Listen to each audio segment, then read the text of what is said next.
পারুল, চল আমরা পাশের বনে যাই। পাশের বনে অনেক মিষ্টি মিষ্টি ফল আছে। আমরা পাশের বনে গেলে মিষ্টি ফলগুলো মজা করে খেতে পারবো। কেন তুই পাশের বনে যেতে চাইছিস? কিন্তু আকাশ তো অন্ধকার করেছে। পাশের বনে যেতে যেতে তো বৃষ্টি চলে আসবে। তখন আমরা বৃষ্টিতে আসবো কি করে বলতো শুনি? পারুল, তুই এত চিন্তা করছিস কেন? তুই বাড়ি থেকে ছাতা নিয়ে আয়, আর আমিও ছাতা নিয়ে আসছি। কে, তোরা পাশের বনে যাবি?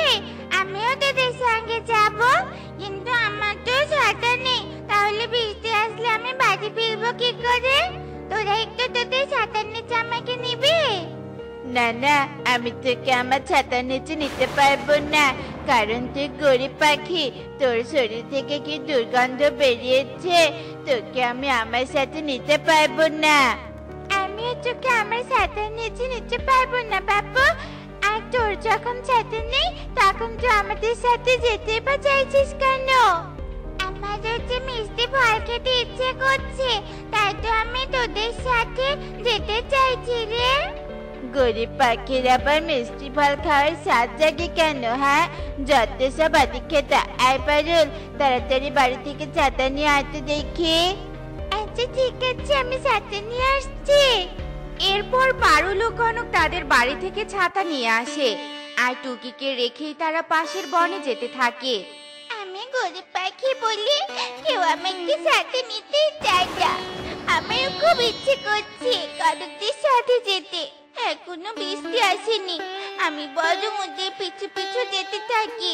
পরে বৃষ্টি আসলে কোনো একটা ব্যবস্থা করা যাবে। এ কথা বলে টুকি কনক ও পারুলের পিছু পিছু পাশের বনে চলে যায়, আর সেখানে গিয়ে তারা ফল খেতে শুরু করে। আর তখনই বৃষ্টি শুরু হয়ে যায়। পারুল, বৃষ্টি এসেছে, আমাদের তো ফল খাওয়া শেষ। চল আমরা এখন ছাতা নিয়ে বাড়িতে চলে যাই। কি, তোমরা এক্ষুনি বাড়িতে যাবে? কিন্তু আমি এই বৃষ্টিতে বাড়িতে যাব কি করে? তা আমরা জানি না। আমরা কি তোকে নিয়ে এসেছি? আমরা তো তোকে আনিনি, তুই আমাদের পিছু পিছু এসেছিস। তাই তুই কিভাবে বাড়িতে যাবে সেটা তোর ব্যাপার। তোদের ছাতার নিচে আমাকে একটু নে না রে কনক, আমি যে বৃষ্টিতে ভিজে যাচ্ছি। বলেছি না আমরা তোকে সাথে নিতে পারবো না, তবুও তুই আমাদেরকে বিরক্ত করছিস কেন? হ্যাঁ, আর কনক তোর কাছে কান্দিস না তো, চল আমরা বাড়িতে চলে যাই। এরপর কনক ও পারুল ছাতা নিয়ে বাড়িতে যেতে থাকে, আর টুকি বৃষ্টিতে ভিজতে থাকে। এখন আমি বাড়িতে যাব কি করে? কিছুই তো বুঝতে পারছি না। পালনদের এত করে বললাম, তবু ওরা আমাকে ছাতার নিচে একটু জায়গাও দিল না। মা তো মনে হয় আমার জন্য চিন্তা করছে। আমি কি তাড়াতাড়ি বাড়িতে যেতে হবে, কিন্তু বৃষ্টিতে ভিজলে যে মা আমাকে অনেক বকবে। এসব কথা বলতে বলতে টুকি কিছু কচু গাছ দেখতে পায়।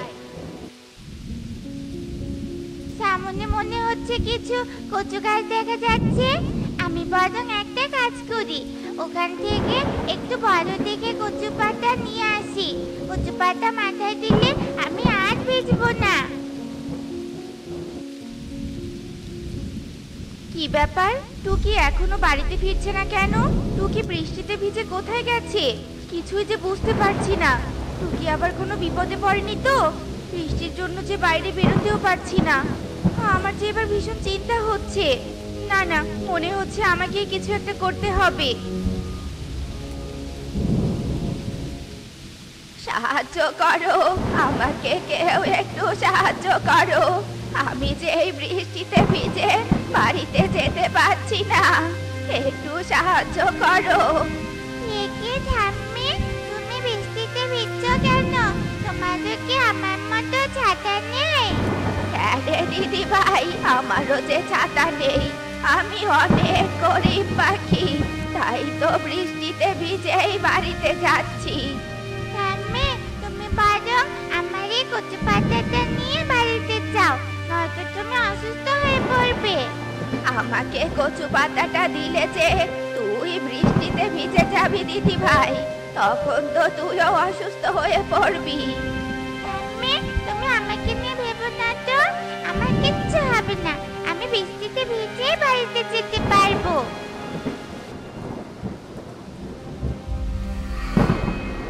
একে একে তুমি পড়ে হলে কি করে?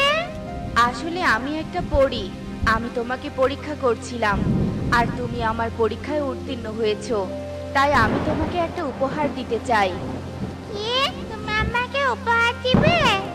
হ্যাঁ, আমি তোমাকে উপহার দিব, কারণ তুমি গরিব হলেও অনেক ভালো ও সৎ পাখি। তুমি নিজের কথা না ভেবে অন্যের বিপদে এগিয়ে আসার চেষ্টা করো। তাই তো তুমি নিজেই বৃষ্টিতে ভিজেও আমাকে সাহায্য করতে চাইছিলে। সত্যি, তোমার মতো ভালো মনের পাখি আমি কখনো দেখিনি। এ কথা বলে পরি একটা ঘাসের জামা প্রকট করে। এই নাও ঘাসের জামা। এই ঘাসের জামাতে অনেক মণিমুক্তা আছে, যা বিক্রি করে তুমি সুখের দিন কাটাতে পারবে। তোমার আর কোনো অভাব থাকবে না। তুমি সত্যি বলছো? এই জামাতে মণিমুক্তা আছে, সেগুলো বিক্রি করলে আমি অনেক টাকাও পাবো। আমার আর কোনো অভাব থাকবে না, তাহলে তো ভালোই হয়। হ্যাঁ, আমি সত্যি বলছি। এই ঘাসের জামাটা আমার মেয়ের জামা ছিল, কিন্তু আমার মেয়ে এখন আমার সাথে নেই। তাই এই জামা আমি তোমাকে উপহার দিলাম। তোমাকে অনেক ধন্যবাদ পরি, আমাকে এত সুন্দর একটা উপহার দেওয়ার জন্য। ঠিক আছে পাখি, আমাকে আর ধন্যবাদ দিতে হবে না। তুমি অনেক ভালো থেকো। এবার আমি আসি। এরপর পরি সেখান থেকে চলে যায়, আর বৃষ্টিও থেমে যায়।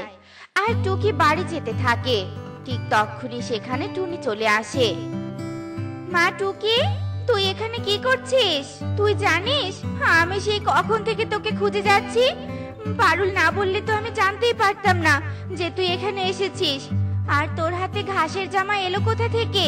তোর কাছে তো কোনো টাকা ছিল না। মা, আমি বৃষ্টিতে আটকে গিয়েছিলাম, তাই বাড়িতে যেতে পারছিলাম না। সেটা না হয় বুঝলাম, কিন্তু এই জামা তোকে কে দিয়েছে? এরপর টুকি তার মা টুনিকে সব কথা খুলে বলে।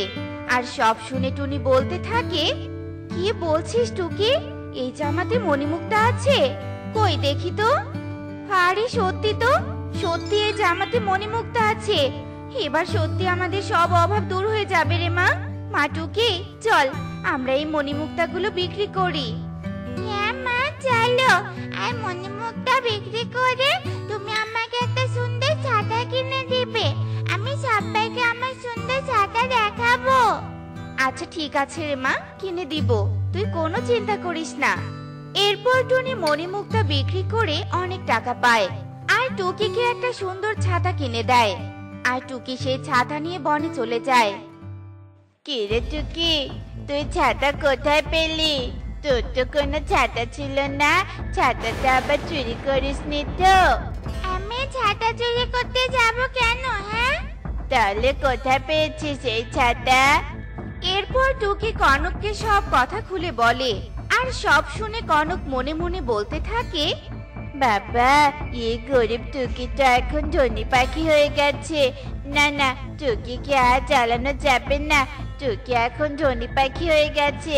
টুকিকে গরিব বলে ছোট করা আমার একদম ঠিক হয়নি। টুকি কিছু বলার আগে আমি বরং এখান থেকে চলে যাই বাবা। এরপর কনক আর কিছু না বলে সেখান থেকে চলে যায়। আর টুকিও তার মা টুনি গরিব ও অসহায় পাখিদের সাহায্য করে সুখের দিন কাটাতে থাকে। দেখলে তো বন্ধুরা, কাউকে কখনো অবহেলা করতে নেই, কারণ কার ভাগ্য কখন বদলে যাবে তা কেউ বলতে পারে না। এমনই সব মজার মজার শিক্ষণীয় টুনি পাখির গল্প পেতে আমাদের পাশেই থেকো। আর গল্পটি কেমন হয়েছে তা কমেন্টে জানাতে ভুলো না কিন্তু। Bye bye. আকাশে বাতাসে জল সাথে উড়ে চল যাই ডানা মেলে রে। ওরে বাবা রে, টুনি মাসি, না না, এখন কিছুতে আর টুনটুনকে খেলতে দেখা যাবে না, নয়তো টুনি মাসি খুব বকবে। কি করি, কিভাবে টুনটুনকে ডাকি? পেয়েছি আইডিয়া। কু কু, কি ব্যাপার? এই সময় কোকিল ডাকছে কোথায়? আর এটা তো মনে হচ্ছে সত্যি সত্যি কোকিলের কণ্ঠ নয়, মনে হচ্ছে কোনো ছোট পাখির গলা। তবে কি টুনটুন, বাইরে হঠাৎ কোকিলের কণ্ঠস্বর শুনে কি তোর কাজের জোর কমে গেল নাকি? না মা, কাজের জোর কমবে কেন? কাজ তো সব শেষ। বড্ড ক্লান্ত লাগছে, আমি একটু বাইরে যাই মা, বিশ্রাম নিতে হবে। বাইরে যাবি ভালো কথা, কিন্তু বিশ্রাম নিতে হলে তো বসে শুয়ে থাকতে হবে। তুই তো সেটা করবি না। ওই যে বহুরূপী কোকিল ডাকছে, তুই তো যাবি তার সাথে টোটো করে ঘুরতে। তুই কি ভেবেছিস আমি কি কিচ্ছু বুঝতে পারি না? এ রে, আমার মা তো দেখে সব জানতে শমশের, সবই তো বুঝতে পেরেছে। এবার কি হবে? হয়েছে, আর কাচুমাচু করতে হবে না। বাইরে যাবি যা, কিন্তু তাড়াতাড়ি ফিরে আসিস, সন্ধে যেন না হয়, বুঝলি? ওরে কি মজা, কি মজা। টুনটুন খুশি মনে লাফাতে লাফাতে চলে যায় আর দুজন মিলে ঘুরতে যায়। গো, বলি শুনতে পাচ্ছ তুমি আমার কথা? তুমি কি আজ পণ করে শুয়েছো নাকি যে বিছানা থেকে উঠবে না? কত বেলা হয়েছে, সেই হোশ কি তোমার আছে? কি হয়েছে বউ, তুমি কি আমার সুখ শান্তি সহ্য করতে পারো না? যেমনি একটু ঘুমিয়েছি অমনি তুমি এসে কানের কাছে ঘ্যানর ঘ্যানর করা শুরু করেছো। আকাশে মেঘ জমেছে নাকি মেঘেরা গর্জন করছে? সমস্যা কি? আরে জানা, বৃষ্টির আগে হাত ডাক করা ছাড়া কি তোমার আর কোনো কাজ নেই নাকি? খাবার জোগাড় করে আনবে কে শুনে? আমি তো আর খালি পেটে না খেয়ে মরতে পারবো না। এই তবে তোমার আসল কথা, বেলা গড়াতে না গড়াতে তোমার খাই খাই শুরু হলো। বলছি খেয়ে খেয়ে যে মুটিয়ে যাচ্ছ, সেদিকেও তো একটু খেয়াল রাখতে হবে নাকি? হয়েছে থাক, আমার মুটিয়ে যাওয়া শরীর তোমাকে আর দেখতে হবে না। তুমি বরং বাইরে গিয়ে খাবার দেখো, কোথায়তে আমার পেট জ্বলে যাচ্ছে। বউয়ের তাড়া খেয়ে ব্যাঙ আর বাসায় টিকতে না পেরে খাবার খুঁজতে বাইরে বেরিয়ে পড়ে। আর কিছুটা পথ পেরিয়ে বিলের ধারে যেতে না যেতেই দেখে টুনটুন জলের মধ্যে পড়ে যাচ্ছে। এটা কি হচ্ছে? টুনটুন, কে আছো? আমার বন্ধু টুনটুনকে বাঁচাও, টুনটুন তো জলে পড়ে গেছে। টুনটুন, এবার কি করব? টুনটুন, সেটা আবার তুমি চেয়ে চেয়ে দেখছো? অনেক পচকিছে না, বিপদ থেকে বাঁচতে চাইলে তুমি পালাও, পালাও। বলছো কি তুমি? আমার বন্ধুর মতো আমিও ডুবে যাব নাকি? ওরে বাবা রে! সেই যে বের হলো মেয়েটা, অথচ মেয়েটার এখনো ফেরার কোনো নামই নেই। একবার বাইরে বের হতে পারলে আর বাড়িতে ফিরতে চায় না। অথচ যাওয়ার আগে বারবার বলেছিলাম সন্ধ্যার আগে বাড়িতে ফিরতে। টনে দিদি, টনে দিদি, শুনতে পাচ্ছ টনে দিদি? টনে দিদি, জলদি একবার বাইরে এসো তো। এখন আবার কে ভাবে ডাকছে? কোনো সমস্যা হয়েছে নাকি দেখি তো। কি ব্যাপার ব্যাং, কি হয়েছে? এখন আবার বৃষ্টির খবর দিতে এসেছিস নাকি? না দিদি, আজ অন্য খবর দিতে এসেছি। আসলে দিদি, তোমার বড় ছানা ঝিলের জলে ডুবে গেছে। কি কি বলছিস তুই ব্যাং? ঝিলের জলে টুনটুন ডুবে গেছে? টুনটুন!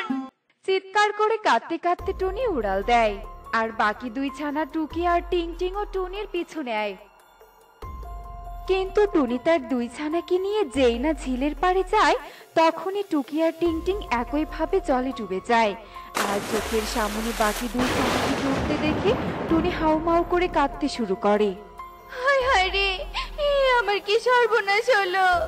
একটা ছানাকে খুঁজতে এসে আমার পাখি দুটো ছানাও গেল রে।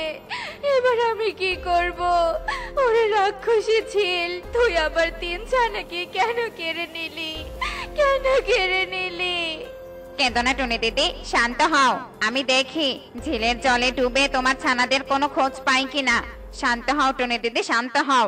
টুনিকে সান্ত্বনা দিয়ে ব্যাঙ ঝিলের জলের মধ্যে লাফ দেয়। অমনি ব্যাঙ অন্য এক জগতে চলে যায় আর দেখে টুনির তিন ছানাই পাথর হয়ে আছে। আরে এই তো টুনি দিদির তিন ছানা, তবে এমন পাথর হয়ে আছে কেন? আর ঝিলের নিচের এই জগৎটাই বা কার তৈরি? আমার তৈরি জগৎ এটা, আমার রাজ্য এটা, আমার রাজ্য। ওরে বাবারে, ডাইনি, বাঁচাও, বাঁচাও! পালাও টুনি দিদি, জলদি পালাও। আমি তোমাকে সবটা পরে বলবো, আগে তো পালাও। সবই তো শুনলেন তান্ত্রিক মশাই। এবার বলুন তো কোনোভাবে ওই ডাইনির কবল থেকে টুনি দিদির 3 ছানাকে মুক্ত করা যাবে কিনা? নিশ্চয়ই মুক্ত করা যাবে। তার আগে এটা জানতে হবে কেন ওই ডাইনি টুনির 3 ছানাকে পাথর বানিয়ে রেখেছে। আমি বলি কি, তোরা একটু অপেক্ষা কর, আমি ধ্যান করে দেখি এই রহস্যের কোনো সমাধান পাই কিনা। আমার লক্ষ্য পূরণ হতে আর বেশি দেরি নেই। খুব শীঘ্রই আমি সেই হিরে পাবো, যেই হিরেটা আমার কাছ থেকে হারিয়ে যাওয়ার পর টুনি পেয়েছে। টুনির 3 ছানা যখন একবার বন্দী হয়েছে, টুনি নিশ্চয় আসবে আমার কাছে, আর আমি আমার হারানো হিরেটা উদ্ধার করব।